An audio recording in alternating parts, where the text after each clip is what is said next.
days at the beginning in cutting our butter mountain up that we brought with us into sort of 4-ounce or 2-ounce packets, and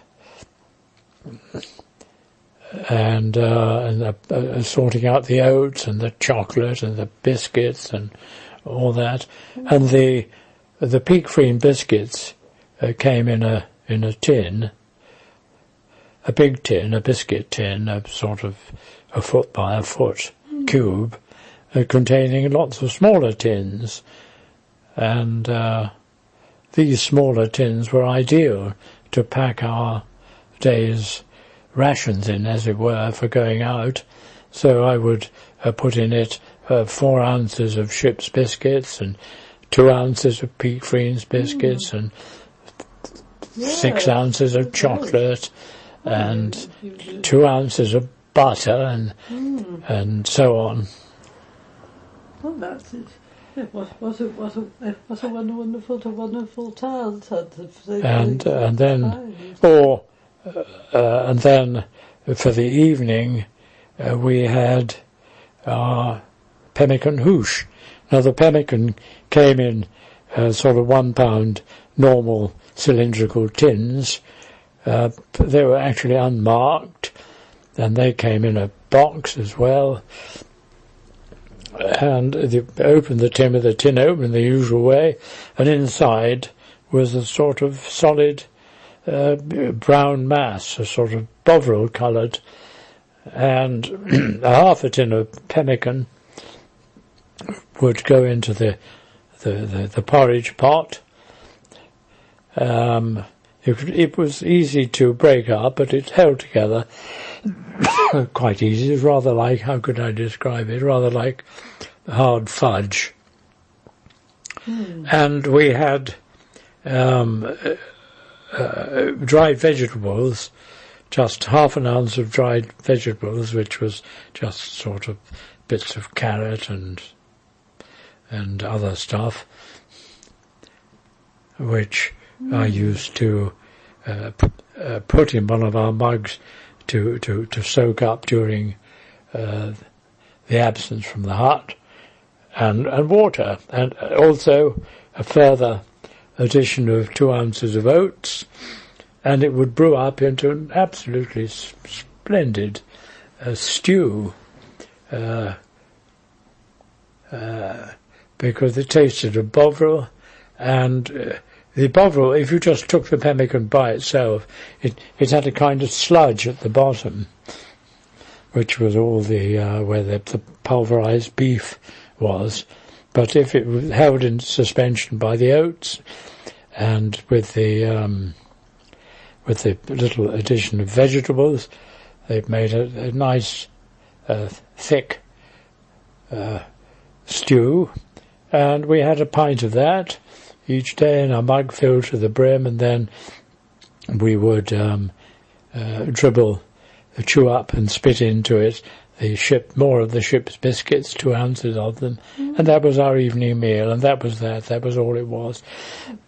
Now, an odd thing that we noticed as the expedition progressed, as the days went by, because we found that the idea of working an 8-hour working day just went out of the window. Even a 12-hour climbing day went out of the window, because just the very first time we went out to do our stuff, we didn't get back to the hut until 19 hours after we set out.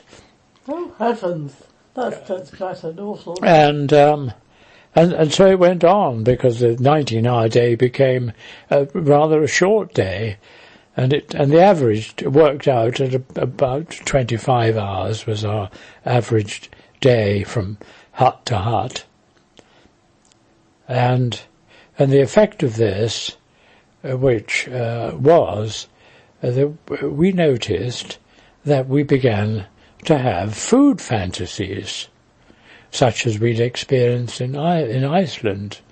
And as our wits were addled, no doubt, by this shortage of food, we didn't immediately work out the reason for this.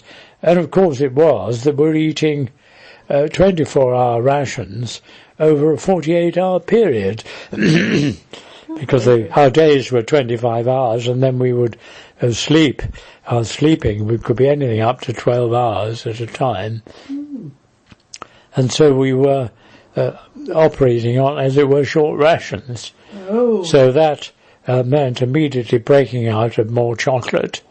And we really ate as much as we wanted to.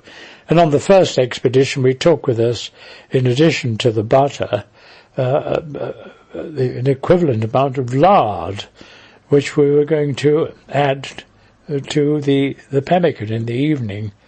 But that didn't seem terribly appealing, and we didn't in fact do it.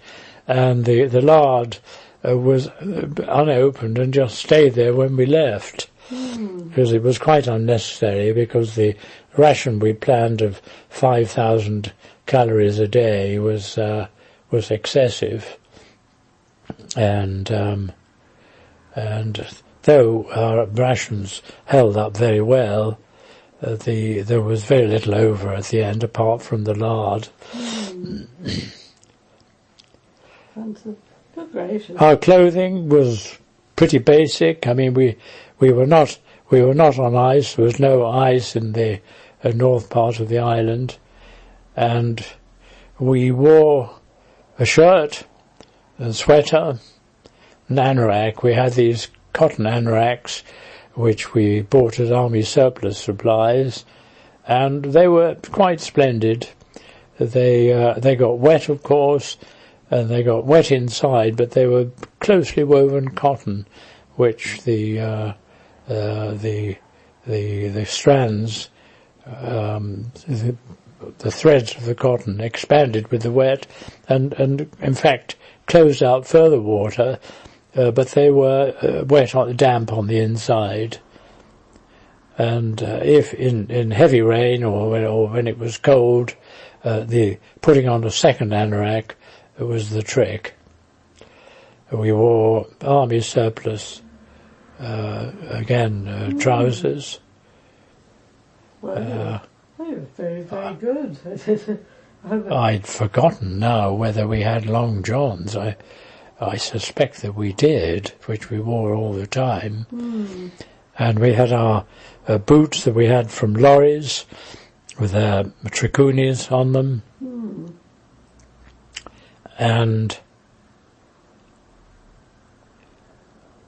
or did we have trichunis? The boots that we bought for the expedition, I think, had Vibrams, but they came from lorries. And we wore the gaiters worn by the soldiers during the war, sort of about 4 or 5 inches high, made of stout canvas and buckles at the side round our ankles, which were very effective for keeping anything out of the boots, including water. They're not, of course, completely waterproof. But it was good enough. And we found that we didn't get cold, though the temperature probably in the cloud probably didn't rise much above 2 or 3 degrees. And in the sun, of course, you could persuade yourself that it was warm enough to sunbathe. And another curious thing which you don't expect, there were midges there. Oh, gracious. But as it was cold, they didn't rise much above a few centimetres from the ground. But you certainly became aware of them if you were stalking a goose to shoot it and were crawling along. Oh, right. There was no vegetation except the odd alpine flower like the poppy. There were ducks, which I know whether they were undoubtedly in the sea off the western side, but not on the cliffs, obviously. And the ducks used to nest on small islands in the Foreland Sound, and they would appear, the males would appear in huge rafts of ducks swimming around, floating around